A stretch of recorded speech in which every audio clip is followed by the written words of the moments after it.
Captain Daeho Kim stared at the twisted metal floating in space. His cargo ship Eternal Dawn moved slowly through the debris field. What used to be a transport vessel now looked like broken toys scattered by an angry child. "Another slave ship," said Nari Kim from the engineering station. She was Daeho's younger sister and the best engineer he had ever worked with. The overlords hit it hard. Woojin Park checked his weapon systems from the gunner seat. "Should we keep moving? This sector is crawling with patrol ships." Daeho rubbed his tired eyes. For 3 years he had been running cargo between human settlements in the Outer Rim. Each month brought worse news. More colonies destroyed. More humans taken as slaves. The alien overlords were squeezing tighter around what remained of human space. "Wait," Nari said, pointing at her scanner. "I'm getting a life sign. Something's alive in that wreck." "Could be a trap," Woojin warned. "The overlords use bait sometimes." Daeho studied the readings.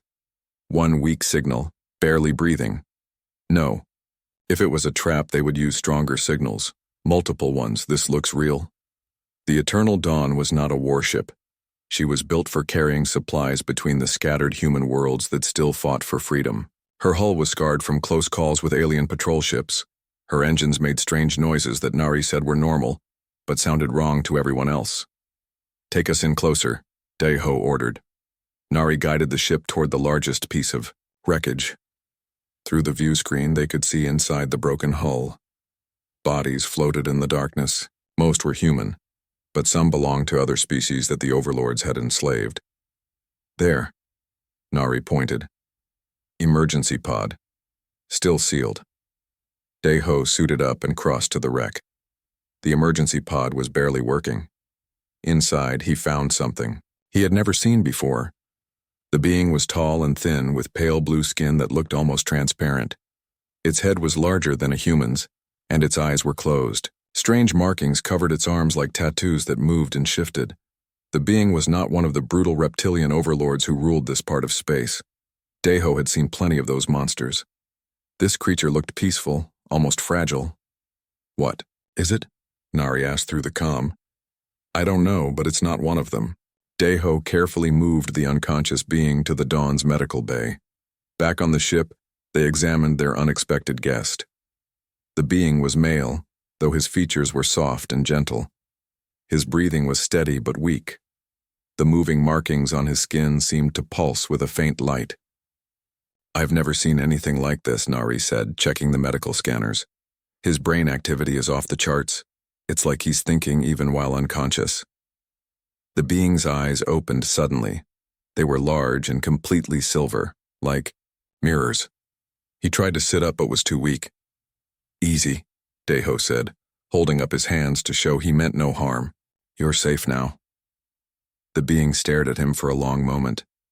Then, impossible as it seemed, words formed in Daeho's mind. Not spoken words, but thoughts that felt like his own. "You are human. Why did you save me?" Daeho nearly jumped back. "You're telepathic. My name is Veltar. I am Nalari. My people once lived free among the stars before the overlords came." The thoughts came with images.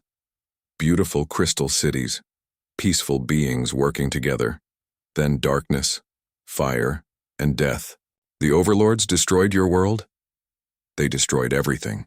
My people were scholars and healers. We kept the old knowledge alive. That is why they hunt us now." Nari moved closer. "What old knowledge?" Veltar looked at her, then back at Daeho.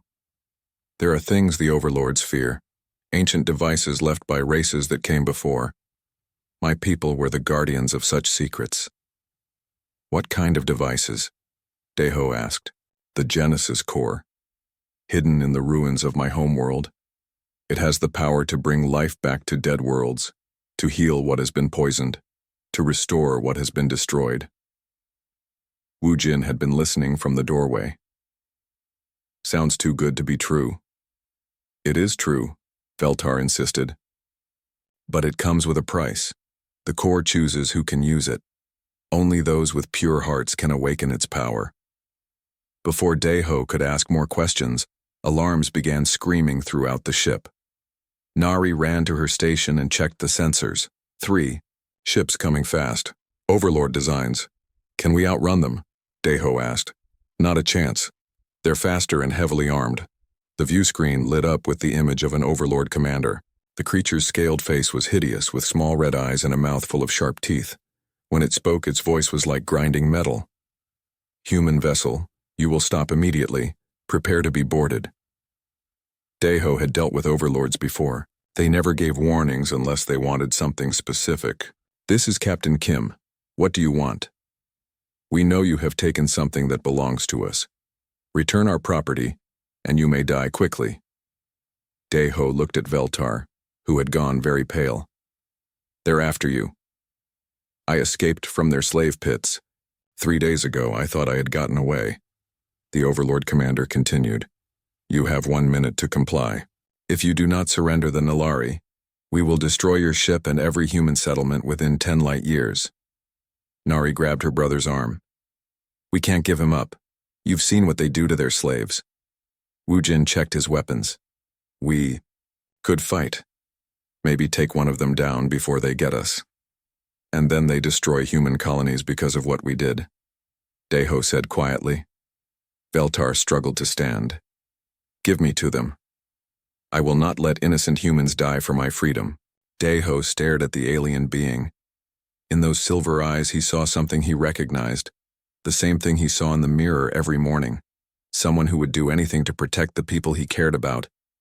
An idea began forming in Deho's mind. A desperate, dangerous idea that might save everyone, or get them all killed. Open a channel, he told Nari. The Overlord commander's ugly face appeared on screen again. Time is up, human. I want to make a deal, Deho said. The Overlord's eyes narrowed.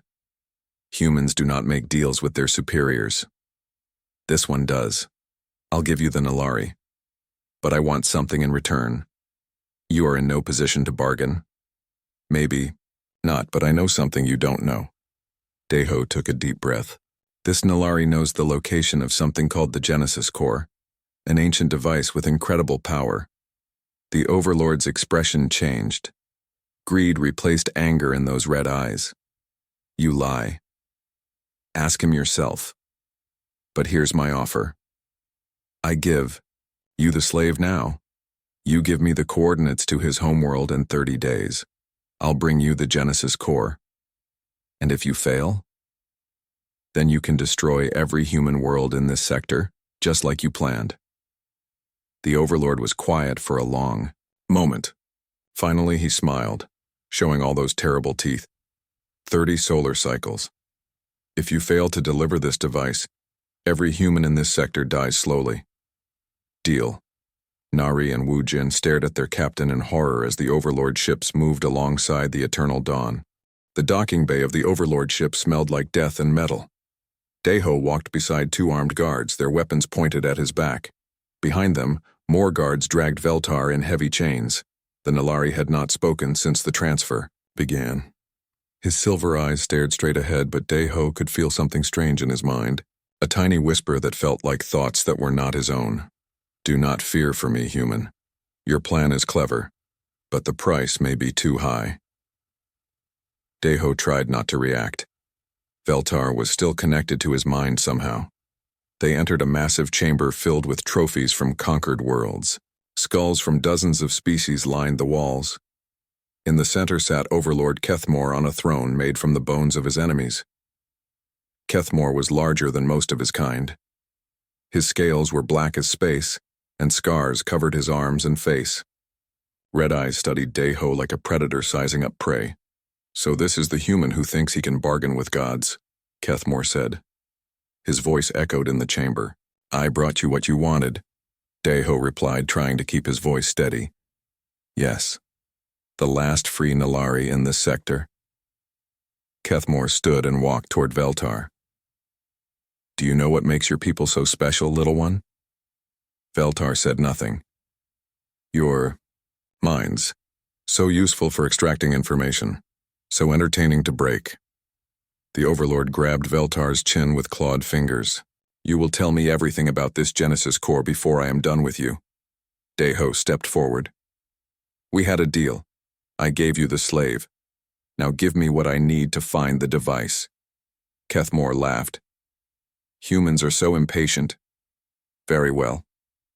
He gestured to one of his guards, who handed Deho a datapad.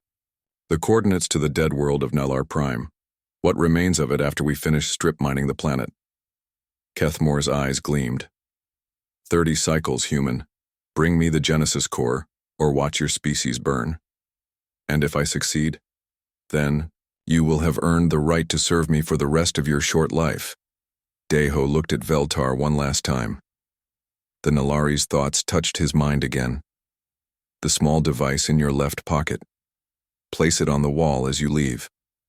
Trust in what I have shown you. Time to go, one of the guards said, pushing Deho toward the exit.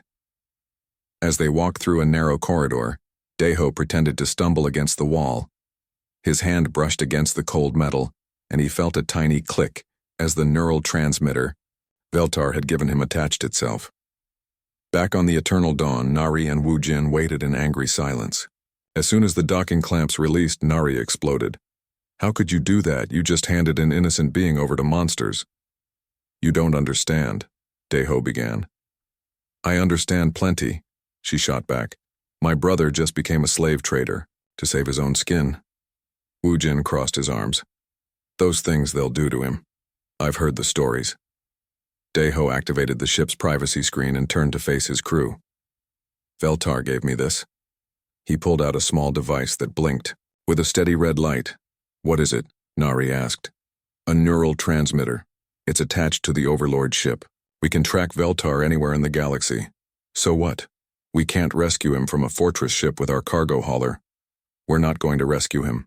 Not yet. Deho sat down heavily.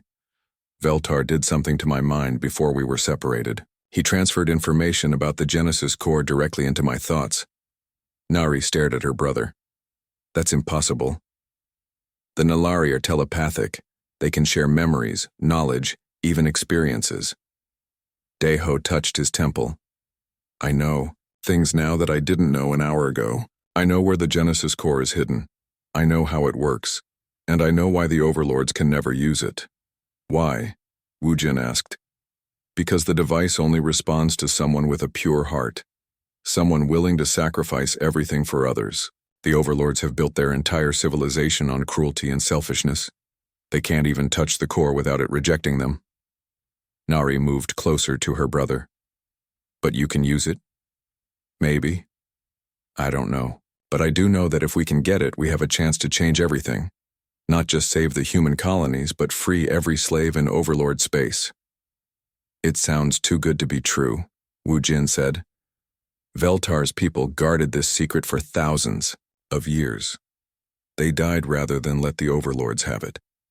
That tells me it's real. Nari checked the coordinates on the datapad. Nullar Prime is in the dead zone. 3 weeks of hard travel through some of the most dangerous space in the galaxy. I know. And even if we find this device, we have to bring it back to Kethmore. He'll kill us as soon as he has what he wants. I know that too. Wu Jin shook his head. This is suicide. Maybe. But if we do nothing, Kethmore destroys human colonies anyway. At least this way, we have a chance. Nari was quiet for a long moment. There's something else, isn't there? Something you're not telling us. Deho looked at his sister. She had always been able to read him better than anyone.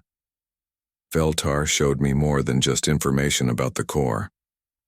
He showed me what it really does. It doesn't just restore dead worlds, it changes people. It makes them feel what others feel. Compassion, empathy, things the Overlords have never experienced. You're talking about changing the minds of an entire species, Wu Jin said. Yes, but the cost is high. The core needs a life force to power it. Someone has to give up everything to make it work.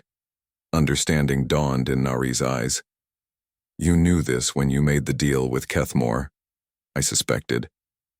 Veltar confirmed it when he touched my mind. So this isn't about finding some ancient weapon. This is about you planning to sacrifice yourself. If that's what it takes to free everyone from the Overlords, then yes. Nari grabbed her brother's shoulders. There has to be another way. Maybe there is. Maybe we'll find something on Nylar Prime that changes everything. But if we don't, at least you'll know why I made this choice. The ship fell silent except for the hum of the engines. Finally, Wu Jin spoke.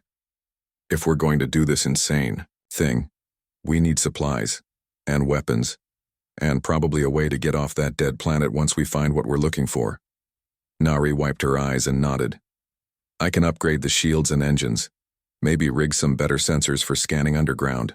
You're both willing to help me? Daeho asked. We're family, Nari said simply. Families stick together, even when one member is planning something incredibly stupid. Wu Jin checked his weapon systems. Besides, someone needs to watch your back when we get to that dead world. I doubt we'll be the only ones looking for ancient treasures. Daeho felt a weight lift from his shoulders. Then let's get started. We have 3 weeks to prepare for the most important mission in human history. The eternal dawn turned toward the deep void, carrying 3 humans toward a destiny none of them could fully imagine. The dead world of Nylar Prime hung in space like a diseased eye. What had once been blue oceans and green continents was now a poisoned ball of brown and gray. Massive mining scars cut across the surface like infected wounds. Sensors show the atmosphere is pure poison, Nari reported from her station. Toxic gases, radiation, and chemical waste. Nothing could survive down there without heavy protection. Daeho studied the planet through the view screen. The Nalari cities were built underground. If the Genesis core survived, it would be in the deepest vaults. I'm picking up other ships, Wu Jin said, checking his scanners. At least 6 vessels in orbit. Looks like we're not the only treasure hunters here. Pirates and scavengers. Word travels fast when there's profit to be made. Daeho powered up the ship's cloaking device. Take us down to the southern continent. Veltar's memories show an entrance to the underground city there. The eternal dawn slipped through the poisoned atmosphere. The surface below was a nightmare. Landscape of twisted metal and dead earth. Ancient forests had been reduced to fields of black stumps. Rivers ran red with contaminated water. There, Nari pointed to a valley filled with broken crystal structures. Those must be the ruins of the surface city. They landed near what had once been a beautiful spire of living crystal. Now it was a shattered monument to destruction. Daeho, Nari and Wu Jin suited up in their best environmental gear. Stay close, Daeho warned as they stepped onto the poisoned ground. The radiation levels are high, and we don't know what other dangers might be waiting. The entrance to the underground city was hidden beneath a pile of rubble. Nari used her engineering tools to clear a path while Wu Jin watched for other scavengers. Got it, Nari called out. Looks like an old maintenance tunnel. They descended into darkness. Emergency lights flickered along the walls, somehow still, powered after decades of abandonment. The tunnel led deeper into the planet's crust, past levels of ruined machinery and empty chambers. This place is huge, Wu Jin whispered. How many Nalari lived here? Millions, Daeho replied, drawing on Veltar's memories. They built cities that stretched for kilometers underground. Safe from the surface storms and the overlord bombardments, they entered a vast chamber filled with crystal formations that had once been homes. The walls were covered with beautiful carvings that told the history of the Nalari people. Scenes of peace, learning, and cooperation with other species. Look, at this, Nari said, pointing to one carving. They were teaching other races about science and medicine. They were healers, not warriors. That's why the overlords destroyed them, Daeho said quietly. They were everything the overlords were not. A sound echoed through the chamber. Footsteps coming from another tunnel. Wu Jin raised his weapon as 3 figures emerged from the shadows. They wore heavy armor and carried military-grade weapons. Well, said the leader, a scarred human with cold eyes. Captain Kim and his little crew, heard you were coming here. Jiangsu, Daeho recognized the man. Still working for whoever pays the most? The overlords pay very well for information about human movements, Jiangsu replied, especially when those humans are looking for ancient weapons. We're not here to fight you, Daeho said.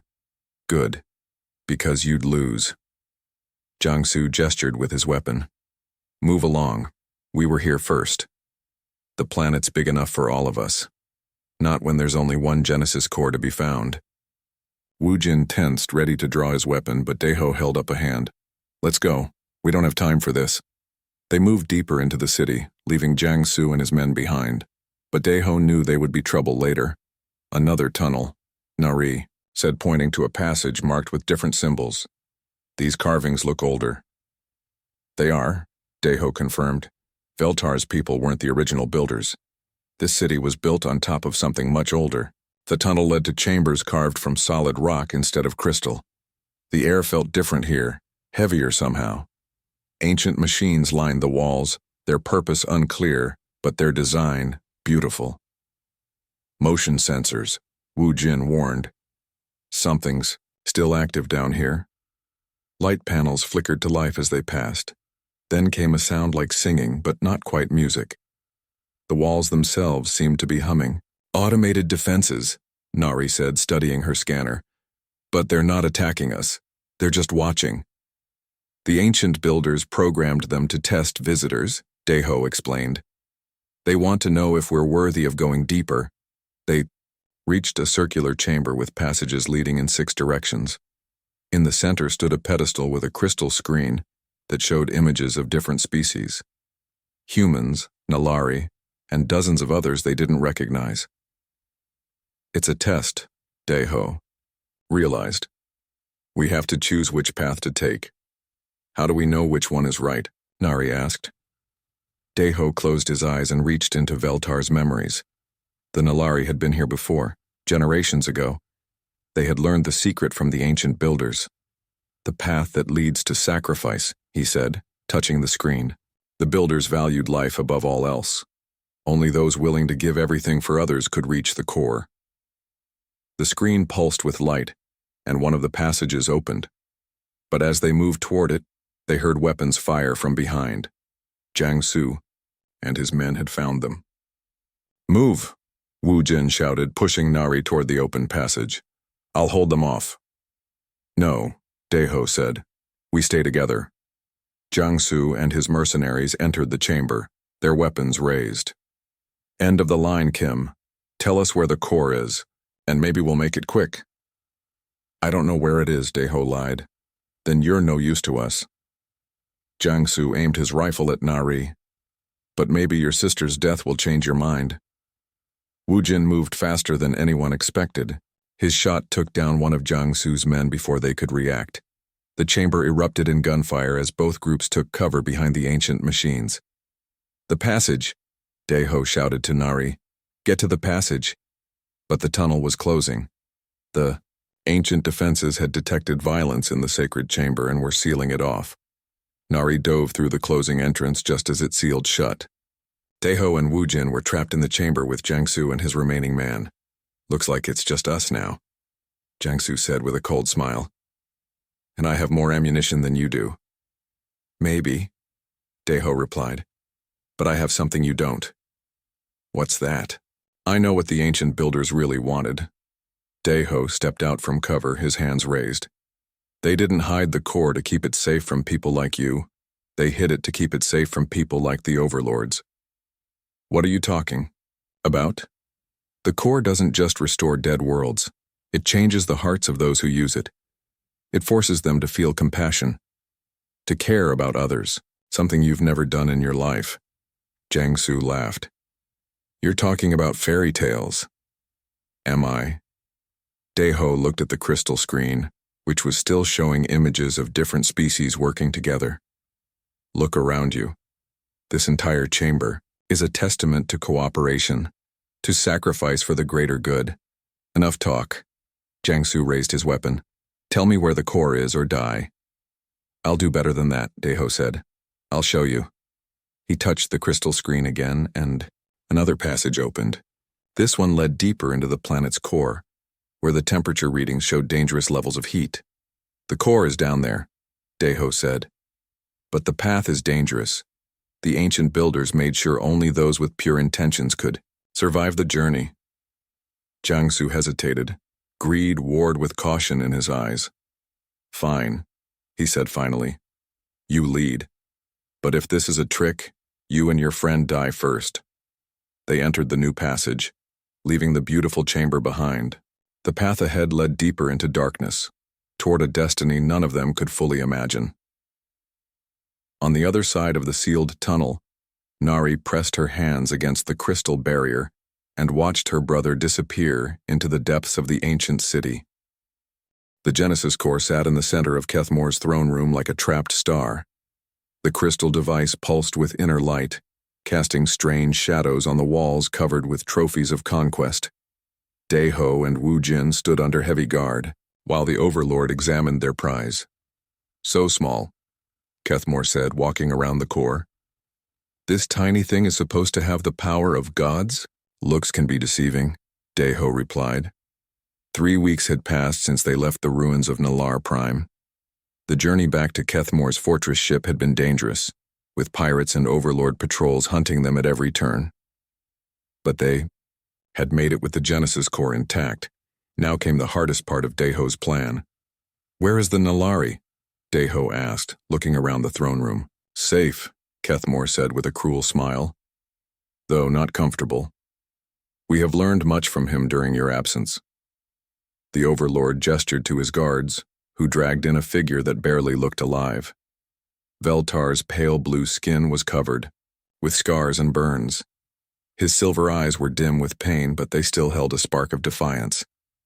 What have you done to him? Wu Jin demanded. What we do to all slaves who resist. We break them. Kethmore grabbed Veltar's chin roughly. But this one is special. His mind holds such interesting secrets. Veltar's eyes met Daeho's across the room. Even through his pain, the Nalari managed to send a thought across their telepathic link. Be ready. The moment approaches. Daeho nodded slightly, then turned his attention back to Kethmore. You have what you wanted. Now activate the device. Oh, I intend to. The Overlord placed his clawed hands on the Genesis core's crystal surface. Soon I will have the power to create perfect worlds for my people, and perfect prison worlds for yours. But nothing happened. The core remained unchanged, its light neither brighter nor dimmer than before. Kethmore pressed harder against the crystal. Still nothing. His red eyes began to glow with anger. Why is it not working? He roared. At Daeho. Maybe you're not doing it right. Daeho suggested calmly. Do not mock me, human. Kethmore struck the core with his fist. The crystal didn't even crack. You said this device had the power to restore dead worlds. It does. But power like that doesn't come without conditions. What conditions? Daeho took a step closer to the core. The ancient builders weren't like you. They valued life above conquest. They built the Genesis core to heal, not to destroy. It only responds to those who share their values. Impossible. I am the strongest being in this sector. All power bows. To me. Not this power. This power bows only to love. Kethmore's face twisted with rage. Love is weakness. Love is what gets inferior species enslaved and destroyed. Is it? Daeho looked at Veltar, then at the Overlord guards surrounding them. Your empire is built on fear. Everyone serves you because they're afraid of what you'll do if they don't. But fear only works until someone stops being afraid. You dare lecture me about power? I'm not lecturing you about power. I'm showing you the difference between power and strength. Daeho moved closer to the Genesis core. You have power over others because you can hurt them, but true strength comes from being willing to sacrifice yourself for others. More human nonsense. Then let me prove it. Daeho reached out and placed his hands on the Genesis core.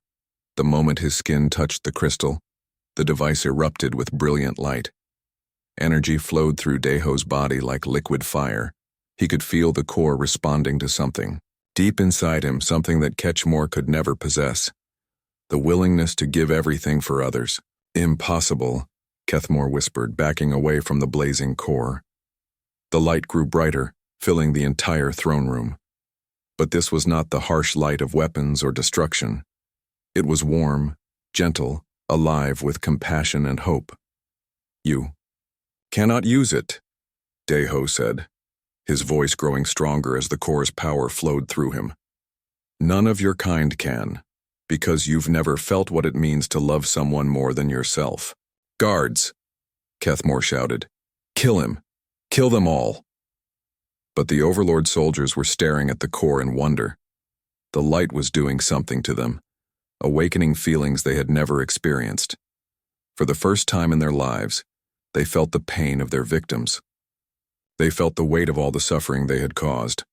One by one, the weapons fell from their hands. What is happening? Kethmore demanded. The core doesn't just restore dead worlds, Deho explained, his hand still touching the pulsing crystal. It restores dead hearts. It forces you to feel what others feel, to understand what it means to care about someone other than yourself. Veltar struggled to his feet, his strength returning as the core's influence spread through the room. This is what my people died to protect, he said. Not a weapon, but a cure for the disease of cruelty. Kethmore tried to approach the core, again, but the light drove him back. Every step closer made him feel more of the pain he had caused others. The screams of his victims echoed in his mind. The grief of broken families overwhelmed his thoughts. Make it stop, he begged, falling to his knees. I can't, Deho said. This is what you chose when you built your empire on suffering. This is what compassion feels like. The light from the Genesis core began to spread beyond the throne room. It flowed through the corridors of the fortress ship, touching every overlord aboard. Throughout the vessel, cruel masters fell to their knees as they experienced empathy for the first time. But Deho could feel the price of activating the core. His life force was being drawn into the device, feeding its power to transform, not just this ship but the entire sector. He had known this moment would come. Veltar had shown him in their shared memories. The Genesis core required a sacrifice. Not just any sacrifice, but the willing gift of someone who truly loved others more than himself. Brother. Nari's voice came through his comm device. She had made it back to the Eternal Dawn and was monitoring the situation. The Overlord fleet is changing. Ships are powering down their weapons. Some are releasing their slave cargo. The transformation is spreading, Veltar said with wonder. The core's influence is reaching every Overlord vessel in the sector. Deho smiled even as he felt his strength fading. Good. That was always the plan. You knew, Wujin realized. You knew what would happen when you touched that thing. I suspected. Veltar confirmed it when he shared his memories with me. The ancient builders designed the core to be powered by ultimate sacrifice. Someone had to be willing to give up everything to change everything. Kethmore crawled toward Deho, his face wet with tears he had never shed before. Please, the Overlord whispered. I understand now. I feel what I have done. The pain, the horror. How can anyone live with such knowledge? By choosing to be better, Deho said gently. By using that pain to help instead of hurt. The Genesis core pulsed brighter, and Deho felt the final stage of the transformation beginning. His consciousness was merging with the device itself, becoming part of its eternal mission to heal and restore. Tell my sister I love her, he said to Wujin. Tell her this was the only way. You can tell her yourself when we get out of here, Wujin replied. Deho shook his head. I'm not leaving. This is where I belong now, where I need to be. The light from the Genesis core reached its peak, washing over the entire sector of space. On 100 worlds, dead soil began to bloom with new life. Poisoned skies cleared to reveal stars that hadn't been visible for decades. And in the hearts of every cruel overlord, the seed of compassion began to grow. Deho felt his life flowing into the Genesis core like water through his fingers. The crystal device pulsed with brilliant light that filled every corner of Kethmore's fortress ship. Around him, the Overlord soldiers dropped their weapons and fell to their knees. What is happening? Kethmore screamed, his voice filled with terror and confusion. What have you done? The light was not just bright. It was alive. It carried something deeper than energy. It carried love, compassion, and the memory of every act of kindness Deho had ever witnessed.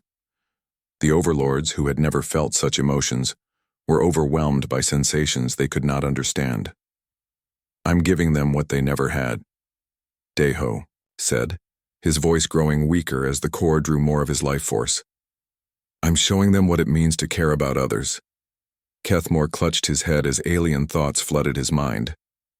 For the first time in his life, he felt the pain of his victims. Every slave he had tortured, every world he had destroyed, every family he had torn apart. The weight of his crimes crashed down on him like a collapsing star. "No," the Overlord whispered. "Make it stop. I cannot bear this." But the transformation was spreading beyond the ship. The Genesis Core's influence traveled through space itself, touching every Overlord vessel in the fleet. On 1,000 ships, cruel masters suddenly understood the suffering they had caused. Warriors who had known only violence felt the grief of the families they had destroyed. On the bridge of the Eternal Dawn, Nari watched in amazement as the Overlord fleet began to change. Ships that had been preparing to attack human colonies suddenly powered down their weapons. Some vessels broke formation entirely, their crews too overwhelmed by newfound emotions to continue fighting. "The readings are incredible," she said to Wu Jin, who had made it back to their ship. "The core isn't just affecting the overlords, it's changing the entire sector." Wu Jin pointed to his scanner. "Look at this. The dead worlds are showing signs of life. Poisoned atmospheres are clearing. Dead soil is becoming fertile again." The Genesis core was fulfilling its original purpose. It was not just a weapon or a tool. It was a force of restoration that healed both planets and souls. But the price was devastating. With each world that came back to life, Deho felt his own life slipping away. In the prison cells of Kethmore's ship, Veltar felt the change coming. The chains that had bound him for weeks suddenly felt loose. The guards who had tormented him were on the ground, weeping for the first time in their lives. "Brother," Veltar whispered, using the telepathic link he still shared with Deho. "You are giving too much. The core does not need all of your life."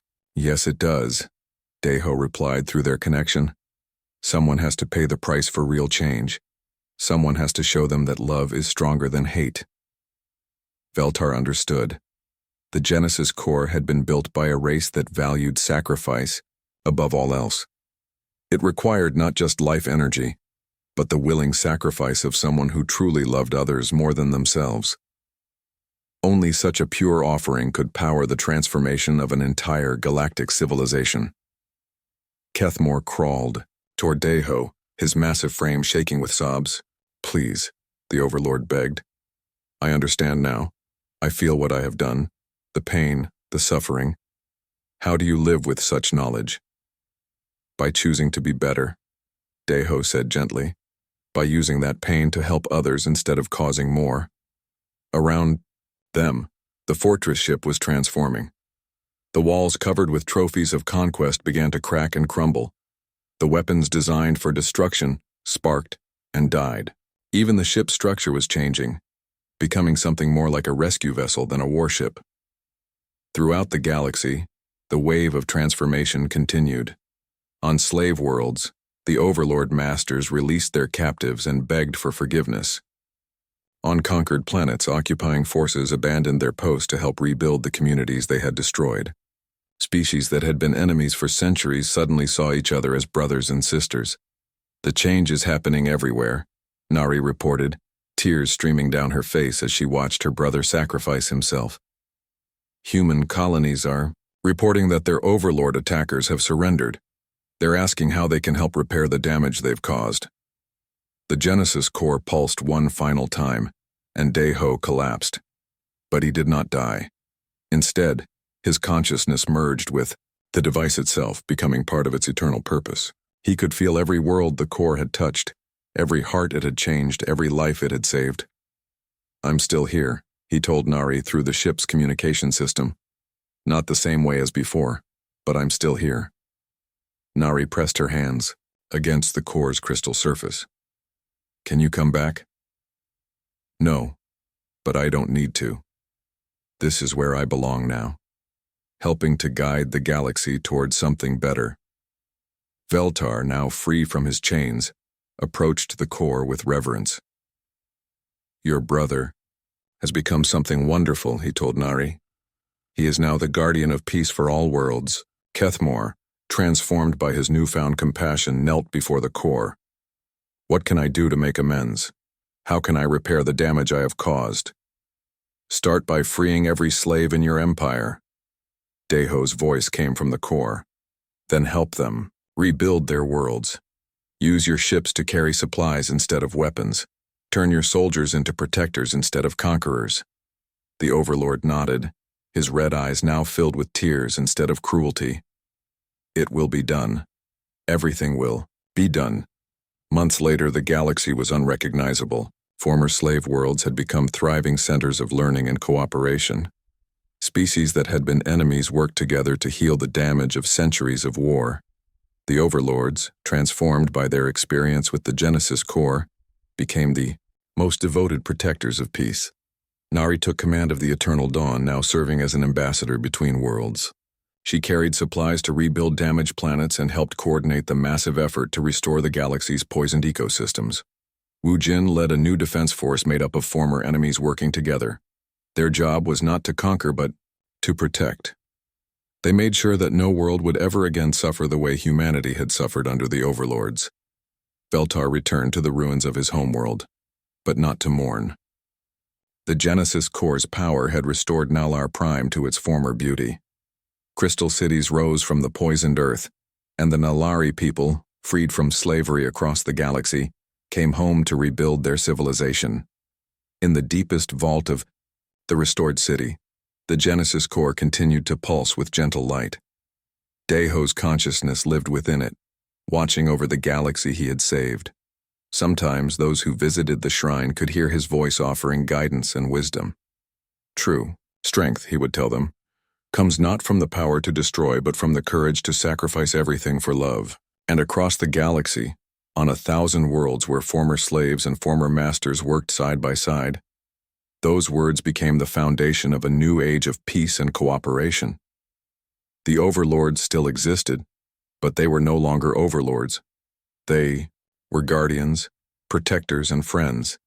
The galaxy had been transformed not by conquest, but by the ultimate sacrifice of one human who chose love over hatred, hope over despair, and the future over the past. The transformation was complete. The galaxy was finally free.